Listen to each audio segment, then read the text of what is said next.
In this video, I am going to show you how to set the limit detect output on the 53100 series of counters.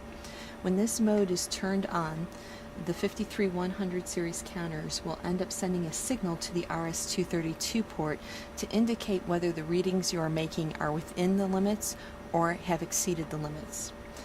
The setting for this particular feature ends up being in volatile memory, which means every time you turn on the instrument, you have to reset this feature.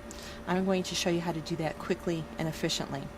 The first thing that you do is set up your measurement, in this case frequency, and your upper and lower limits. So our upper limit is 10.2 megahertz, our lower limit is 9.8 megahertz. We want to save this state. So what we do is press the Save and Print key and choose where we want to save it. In this case, we're going to save it in State 1. At this time, you can cycle power to your instrument. When you turn it back on, press and hold the utility key.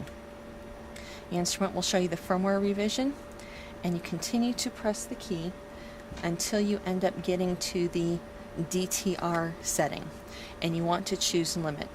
Your other choices are hardware pace or high, but you want to use limit so that it changes state whether your reading is within the limits or not.